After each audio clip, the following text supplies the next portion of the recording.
Nagpanon ang mga tricycle drivers paingon ngadto sa Mandaue City Hall kaganiha aron pagkasikaso sa ilang mga papeles aron sila makabiyahe na usab. Ang uban may mga reklamo kay gingong dugay silang natiman og gilisod-lisod pa. Gipasalig sa kagamhanan sa Dakbayan sa Mandaue nga susihon ang maong reklamo. Ang report ni Nico Sereno. Nag-abot-abot sa Mandaue City Legal Office kini mga tricycle drivers. Gumikan sa kadaghan, gilimitahan ang pagsud sa opisina nga nahimutang sa ikaduhang andana sa building. Katuyuan nila mag-asikaso sa ilang mga special permit to operate aron nga sila makabiyahe na. Sinoy Artemio nagmaneho sa paknaan nga rota na balaka kay wa siya maasikaso kaganiha kay giingong dunay cut-off ang opisina. Matawag ana. Matawag yung Gilisod-Lisod yun, kay daghan pa kayo dito. Ako murag number 15. Nakasodahin ko. Pagkasoda ko, hold naman. Di naman gid. Di na ko na sila, kay insakto na ko no, kay daghan ako no kayo.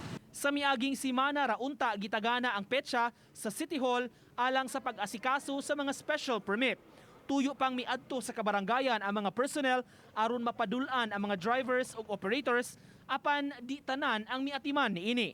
Nakita na lang nila ba nga gi-implement na nanay motor nanagan karon pa sila mo kuha sa permit. So gi-studyuhan pa sa City Legal og sa team ug unsay buhaton muhatag bag ihapog permit aning mga nauwahi kay gitagaan manggutog ka ng dako-dakong panahon. Samtang kining grupo sa mga drivers sa subang dako ng reklamo usab. Wa na kuno sila makaparking sa ilang naandan nga parkingan ilawom sa flyover kay gidid-ana sa team. Gipabalhin sila og lain nga parkinganan sa may barangay Bakilid apan wa sab sila tugti sa uban nga mga drivers nga naanda nang didto mo parada. Sa kuyo kami mga legal nagbayad mi sa buhis, misunod mi sa batas, sa balaod ug unsay mga protokol ginasunod namo apan kami hinuon ang walay kasiguruan sa among panginabuhian.